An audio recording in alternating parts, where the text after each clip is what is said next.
మరి చూడండి, పరిశుద్ధాత్మ దేవుడు మాట్లాడే వరుస విధానము. వాక్యము ఏం మాట్లాడుతుంది? ఒక వరుసలో మాట్లాడుతుంది. దానికి ఒక నియమం ఉంది, దానికి ఒక క్రమం ఉంది. ఏంటది? ఆత్మ నియమం. శరీర సంబంధమైన నియమాన్ని బట్టి పరిశుద్ధాత్మ దేవుడు మాట్లాడటం, ఆయన ఆత్మ సంబంధమైన విధానంలోనే మాట్లాడతారు. చూడండి, ఇక్కడ అబ్రహాము సంతానం ఎవరు? ఇష్మాయేలా, ఇస్సాకా? కానీ ఇస్సాకు వల్ల అయినదే నీ సంతానం అని రాయబడింది. అలాగునే హేబేలు అయినదే నీ సంతానము, షేతు అయినదే నీ సంతానము. హల్లెలూయా. చూడండి, ఇక్కడ షేతుని ఎందుకు ప్రస్తావిస్తున్నాడు? అక్కడ కయ్యను ఉన్నాడు. కయ్యనును అతను అంటే పరిశుద్ధాత్మ పక్కన పెట్టి షేతును తీసుకుని షేతుతో హేబేలు ఎవరో దేవుడు రుజువు చేశాడు.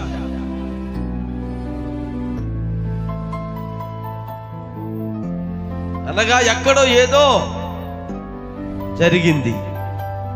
కయ్యనుకి పుట్టుక విషయంలో అవ్వకు ఎక్కడో ఏదో జరిగింది.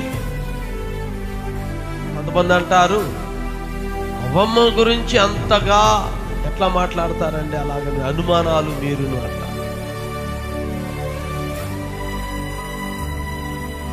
ఇది అనుమానం కాదు, పరిశుద్ధాత్మ దేవుడు బయలుపరుస్తున్న మాట. హల్లెలూయా.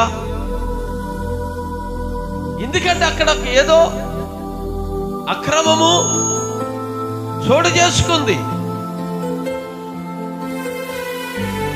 ఆదికాండములో 3వ అధ్యాయములో లేక 14 నుండి మనము 14, 15, 16 వచనాలు చదువుతాం. ఆదికాండం 3వ అధ్యాయం. అందుకు దేవుడైన యెహోవా సర్పముతో, నీవు దీన్ని చేసినందున పశువులన్నిటిలోను భూజంతువులన్నిటిలోను నీవు శపించబడిన దానవై నీ కడుపుతో ప్రాకుచు, నీవు బ్రతుకు దినములన్నీ మన్ను తిందు, మరియు నీకును స్త్రీకిని నీ సంతానమునకును ఆమె సంతానమునకును. హల్లెలూయా. ఇప్పుడు చూడండి, నీకును స్త్రీకిని నీ సంతానమునకును ఆమె సంతానమునకును వైరము కలగజేసేదను. ఎవరికి సంతానముందని ఏదెను తోటలో తీర్పు తీర్చిన తరువాత దేవుడు బయలుపరుస్తున్నాడు. ఎవరిని తీర్పు తీర్చాడు ఆయన?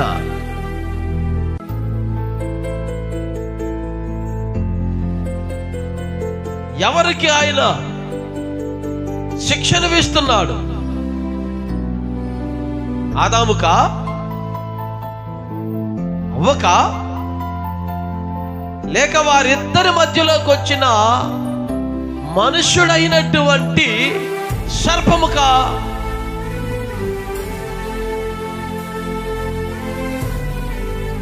హల్లెలూయా. మార్కు సువార్త 10వ అధ్యాయం 1వ వచనం చదువుదాం.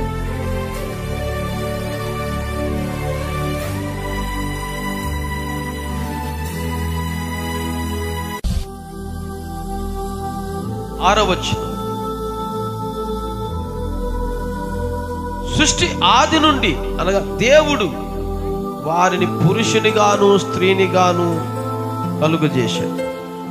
ఈ హేతువు చేత పురుషుడు తన తల్లిదండ్రులను విడిచిపెట్టి తన భార్యను హత్తుకొను, వారిద్దరూ ఏక శరీరమై ఉందురు.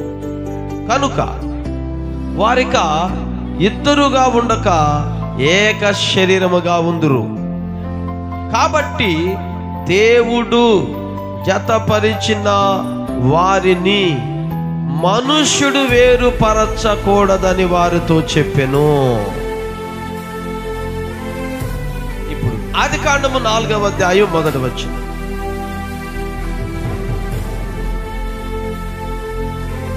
ఈ వచనములో అవ్వ ఒక స్టేట్మెంట్ ఇస్తుంది. యెహోవా దయ వలన నేనొక మనుష్యుని సంపాదించుకున్నాను. మార్కు సువార్త 10వ అధ్యాయంలో యేసుక్రీస్తు ఒక మాటను బయలుపరిచాడు. దేవుడు జతపరిచిన మనుష్యుడు వేరుపరచకూడదని. అవ్వ ఎవరు సంపాదించుకుంది? మనుష్యుణ్ణి. ఎందుకు అవ్వ మనుష్యుని సంపాదించింది? ఆమె ఒక మనుష్యుడి ద్వారా ఆమె ఒక మనుష్యుని తీసుకొచ్చింది. ఎవరి మధ్యలోనికి మనుష్యుడు రాకూడదు. హల్లెలూయా. ఒకసారి మనం చూద్దాం. యెహెజ్కేలు గ్రంథము 28వ అధ్యాయము 1వ వచనములో నుండి మనం చదువుకుంటా వెళితే, నరపుత్రుడా, తూరు అధిపతితో ఇలాగూ ప్రకటించు, ప్రభువకు యెహోవా సెలవిచ్చినది ఏమనగా, గర్విష్ఠుడివై నేనొక దేవతనైనట్టు సముద్రం మధ్యన నేను ఆసీనుడై ఉన్నాను అని నీవు అనుకొనుచున్నావు. నీవు దేవుడువు కాక మానవుడివై ఉండియు దేవునికి తగినంత అభిప్రాయము కలిగి ఉన్నావు. హల్లెలూయా. ఇప్పుడు ఈ యొక్క సముద్రం మధ్య ఆసీనుడై ఉన్న దేవత ఎవరు? అతను కనీసము దేవతగా అయ్యున్నాడా? అతను అనుకుంటున్నాడు నేనొక దేవుణ్ణి లేక దేవతనని అనుకుంటున్నాడు.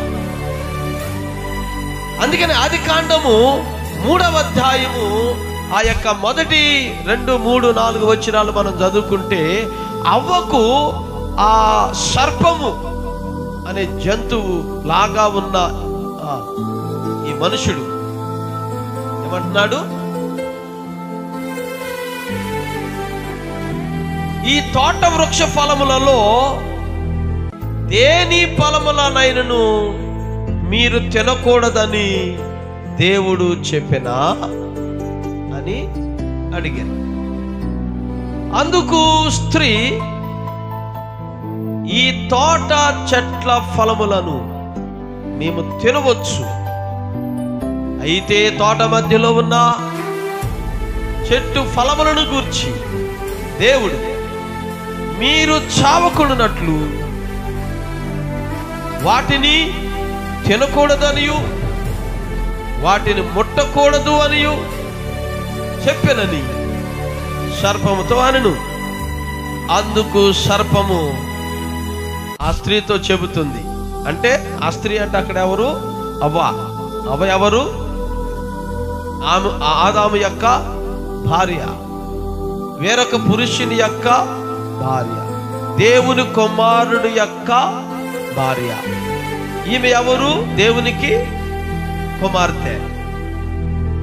దేవుని కుమార్తెతో కుమారులతో సంబంధము లేని ఒక మనుషుడు మాట్లాడుతున్నాడు. దేని గురించి మాట్లాడుతున్నాడు? దైవత్వం గురించి. దైవత్వం గురించి మాట్లాడుతున్నాడు. దైవత్వం గురించి ఎవరు మాట్లాడతారు? దేవుడే మాట్లాడతాడు. దేవుడు అయ్యున్నవాడే దైవత్వమును బయలుపరుస్తాడు. దేవుడు కానివాడు దైవత్వాన్ని ఎలాగ బయలుపరచగలుగుతాడు? కనీసం అతను ఒక మనుష్యుడు కూడా కాదు. అతని యొక్క విధానము లేక అతను వరుసలో చూస్తే అతను జంతువు. సర్పము జంతువు. జంతు పోలికలతో, జంతు రూపములో జంతువు అయి ఉన్నాడు. Is a totally animal but a rational being.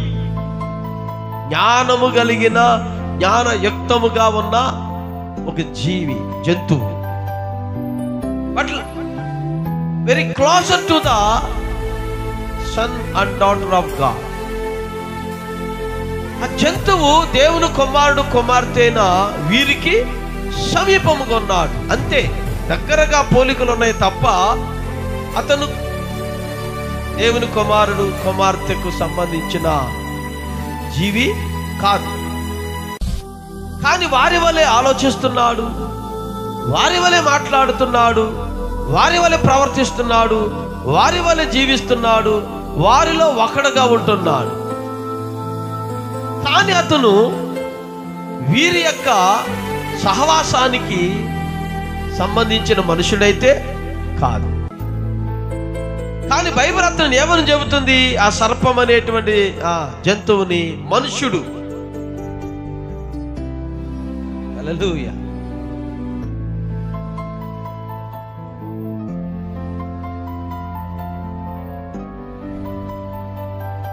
యెహెజ్కేలు గ్రంథం 28వ అధ్యాయము 2వ వచనం చదువుతున్నాను.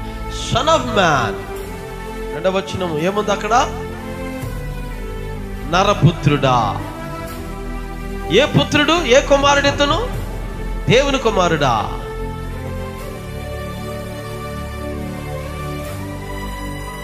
కనుక మనం ఈ రాత్రి ఏ కుమారత్వాన్ని కలుగున్నామో మీరు గ్రహించండి. ఎలాంటి పరిస్థితులు ఈరోజు సంఘం కదులుతుందో మీరు గమనించండి. నిజ సత్యమేదో మీరు తెలుసుకోండి. దైవత్వం ప్రకారం జీవించండి. యెహెజ్కేలు మాట్లాడుతున్నాడు, తాను ఏమై ఉన్నాను అని అక్కడ బయలుపరుచుకుంటున్నాడంటే, hallelujah, I am a God. Thou hast said I am a God. Capital letter లో జీవుంది. దేవుడుగా, తన్ను తాను దేవుడుగా అతను కనబరుచుకుంటున్నాడు. I sit in the seat of God. ఎక్కడ కూర్చున్నాడంట? దేవుడు ఎక్కడ ఆసీనుడై ఉన్నాడో ఆ స్థలములో ఆసీనుడై ఉన్నాడంట. In the midst of the Cs. దేవుడు ఎక్కడ ఆసీనుడై ఉన్నాడు? సముద్ర మధ్యములో, అంటే జలముల మధ్యలో, జలముల పైన. ఆదికాండం 1వ అధ్యాయములో దేవుని ఆత్మ జలముల పైన కదలాడుతున్నాడు. జలముల పైన కదలాడేది ఎవరు? జలముల మధ్యలో ఉండేవాడు ఎవడు? జనములు స్వాస్థ్యముగా తీసుకున్నది ఎవడు? జనములు మధ్య నివాసి ఎవడు? దేవుడే, సృష్టికర్త అయిన దేవుడు. హల్లెలూయా. అందుకని ఇశ్రాయేలుల యొక్క ప్రయాణములో మోషేకు చెప్తున్నాడు, పైన చూచిన మాదిరిని నువ్వు క్రింద వేయాలి. పైన ఒక మాదిరి ఉంది, పైన ఒక ప్రపంచం ఉంది. హల్లెలూయా. పైన ప్రజలున్నారు. ఆ ప్రజలందరూ తూర్పు, పడమర, ఉత్తరం, దక్షిణం అను ఈ 4 మూలల మధ్యలో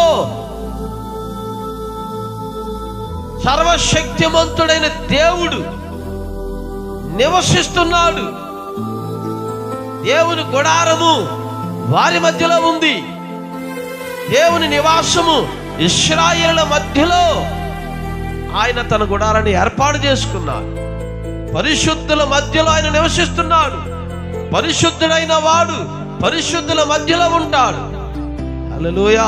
దేవుడు ఆ ప్రజల మధ్యలో నివసించడాన్ని బట్టి ఆయన చుట్టూరు ఉన్నటువంటి వారిని తన పరిశుద్ధులైన ప్రజలుగా ఆయన చెప్పాడు.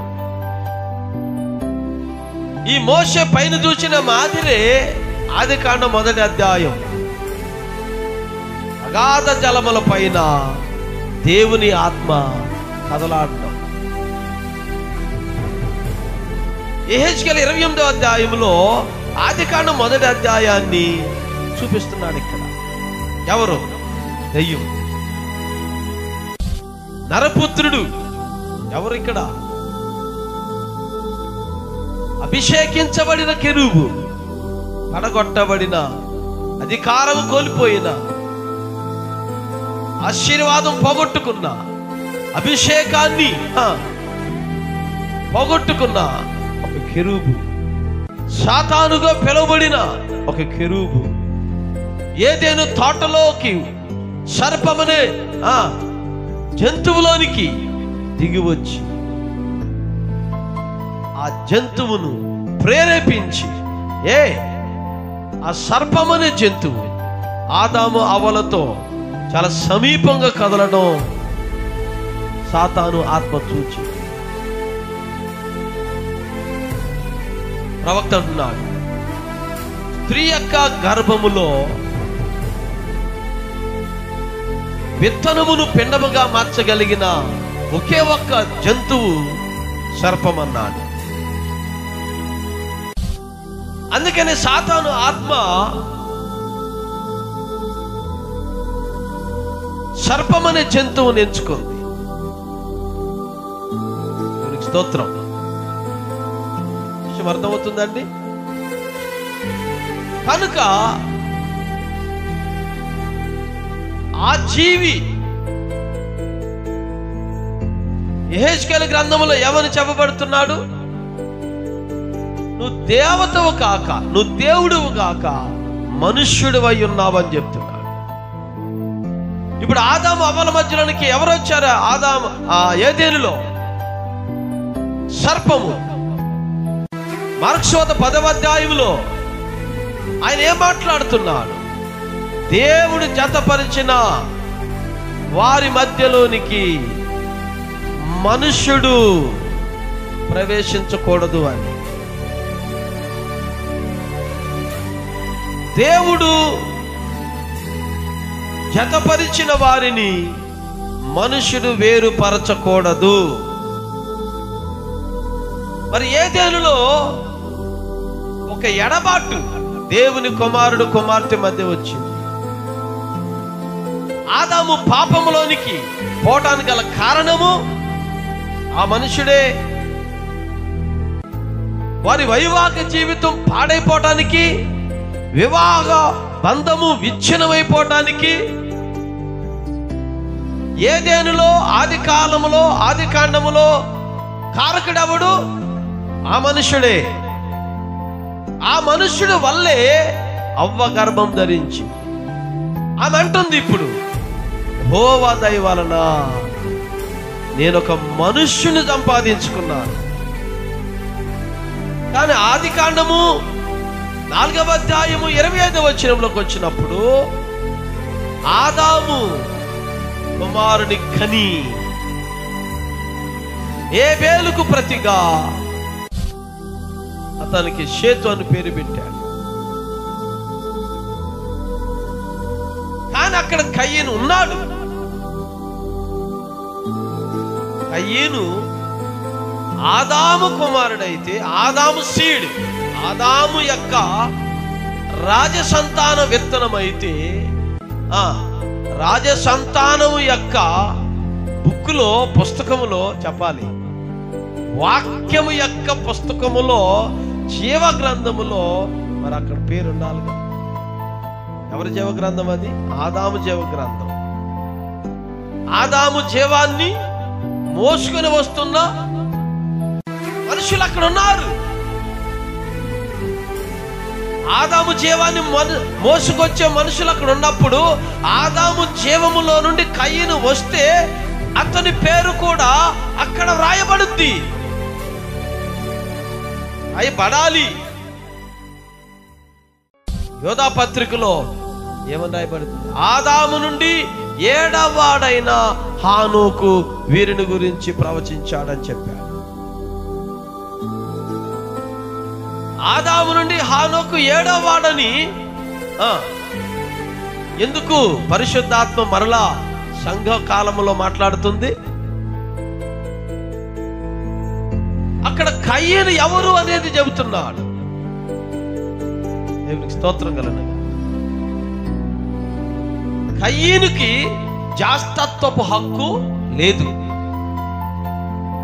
కానీ జాస్తత్వపు హక్కును తాను అక్రమముగా తెచ్చుకోవాలనుకున్నాడు. దానికి హేబేలును చంపటమే. హేబేలును చంపితే ఇక మిగిలేది, ఇక ఉండేది చెప్పాలి ఈయనే.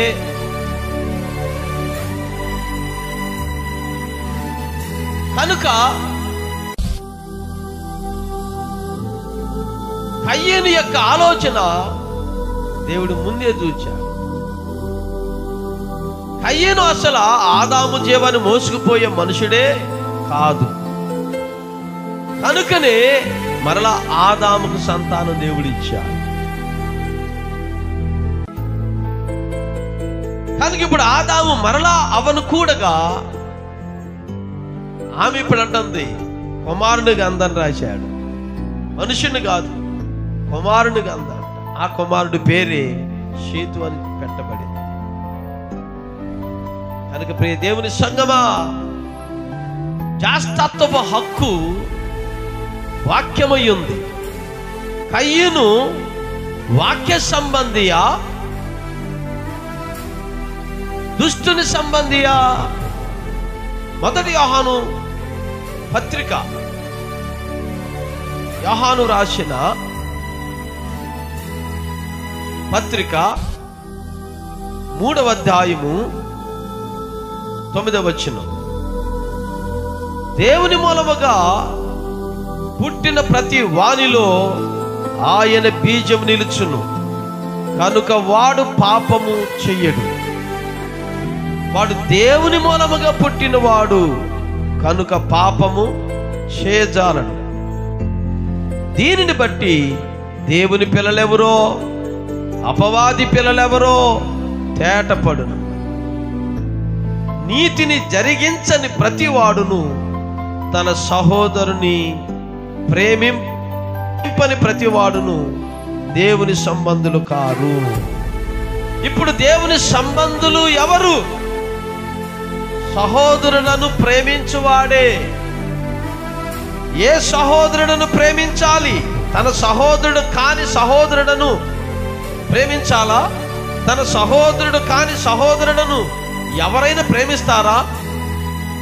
దేవుడు చెప్పే మాట అది కాదు. ఒకే తండ్రికి పుట్టిన కుటుంబములో ఉన్న సహోదరుడును ఇంకొక సహోదరుడు ద్వేషిస్తాడా? ప్రేమిస్తాడా? ఒకే తండ్రి జీవంతో వచ్చినటువంటి వ్యక్తులు కొట్టుకుంటారా? తిట్టుకుంటారా? వేరు పడతారా? అల్లరి చేసుకుంటారా? మాట్లాడండి. ఒకే తండ్రికి పుట్టిన కుమారులిద్దరూ ఒకే జీవాన్ని మోసుకుని వెళ్ళే మనుషులు కదా. ఒకే జీవం వారిలో పనిచేస్తున్నప్పుడు, ఒకే ఆత్మ వారిలో పనిచేస్తున్నప్పుడు ఎలా ఉంటారు? మరి ఏమై ఉంటారు? హల్లెలూయా. నీతిని జరిగిస్తారు. దేవుడు ఏమై ఉన్నాడు? నీతిమంతుడు. దేవుని కుమారుడైతే అతను నీతినే జరిగిస్తాడు. తన తండ్రి కార్యాలే కుమారుడు చేస్తాడు కదా. తన సహోదరుడు ద్వేషిస్తున్నాడు అంటే అర్థమేనో తెలుసా? తన తండ్రినే ద్వేషిస్తున్నాడు అని అర్థం. ఆ తండ్రి సంబంధి కానివాడే ఎదురాడుతాడు, తిరగబడతాడు, గొడవ పెట్టుకుంటాడు, పోట్లాడతాడు. ఎంత వరకు వెళతాడంటే అవసరమైతే ఆ జీవాన్ని తీసివేయడానికి కూడా వెళతాడు. దాని పేరే మరణము. చంపడానికి కూడా వెనక తీయడు. కనుక ఇప్పుడు ఏదెనులో ఆ నుండి బయటకు వచ్చిన ఆ కుటుంబానికి ఏం జరిగింది? ఒకే తండ్రి కుటుంబము నుండి వచ్చిన బిడ్డలైతే, ఒకే తండ్రి జీవములో నుండి వచ్చిన బిడ్డలైతే ఒక సహోదరుడు మరో సహోదరుడును చంపుతాడా?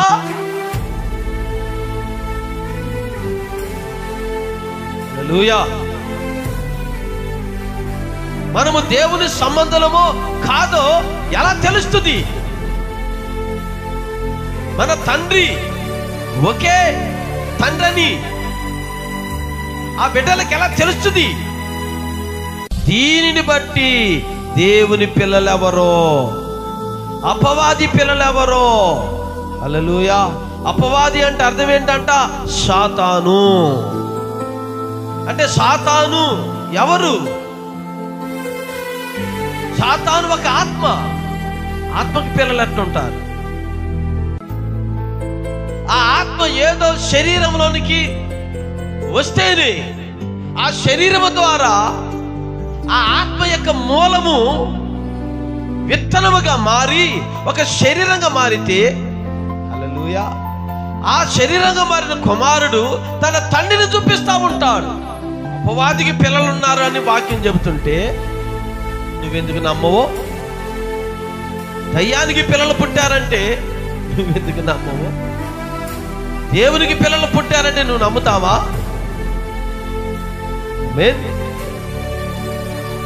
వాక్యం ఏమయ్యింది? బీజం. వాక్యము విత్తనమయ్యింది. ప్రతి విత్తనానికి ఏముంది? ఒక శరీరం ఉంది. సాతాను విత్తనమా? అపవాది ఒక విత్తనమా? అతను వాక్యమా? కాదే. మరి విత్తన సంబంధము కాని దానికి పిల్లలు ఎలా పడతారు? బీజము లేని దానికి పిల్లలు ఎలా పడతారు?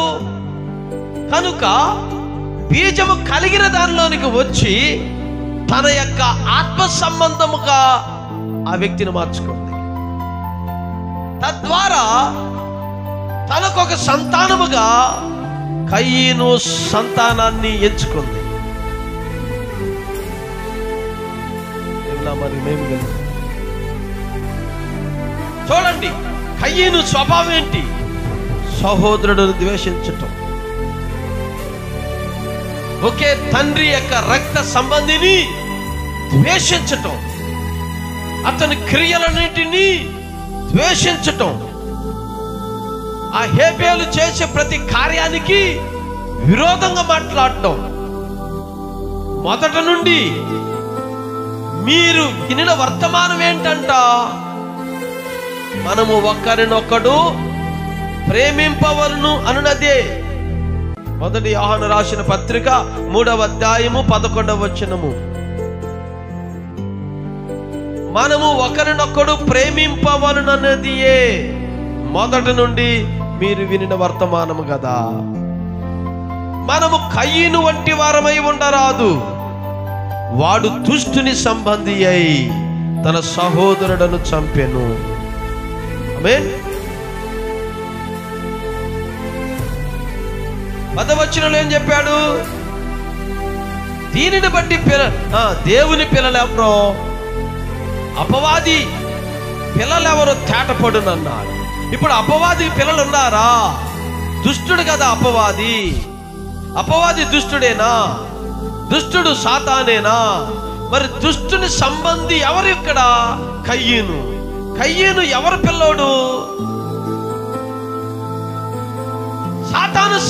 సాతాను కుమారుడు, అపవాది పిల్లవాడు, అపవాది కుమారుడు కయ్యను. నీతి కలిగిన ఒక్క కార్యమైనా చేశాడా కయ్యను? నీతి పని ఒక్కడైనా చేశాడా? నీతి అంటే ఏంటి? వాక్యం. వాక్య సంబంధమైన ఒక్క కార్యమైనా అతను చేశాడా? హార్వెస్ట్ టైం అనే వర్తమానంలో ప్రవక్త, but he was a good man. అతను చాలా మంచి అబ్బాయి, మోరల్ మ్యాన్.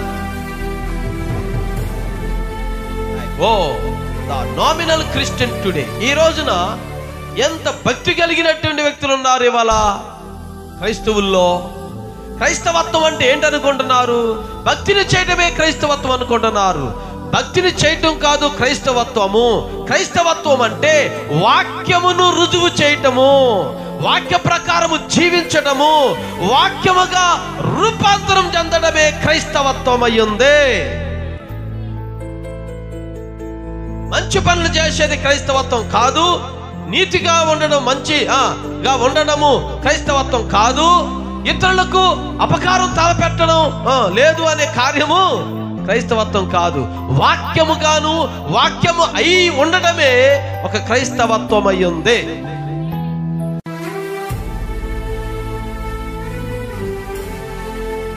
అయ్యని ఇప్పుడు ఎవరు? దుష్టుని సంబంధ, దేవుని సంబంధ? మరి ఇది దుష్టుని సంబంధి అయినప్పుడు దేవుడు ఎలాగ తన సంబంధి అని ఒప్పుకుంటాడు? ఒప్పుకోవాలంటే బీజం ఉండాలి.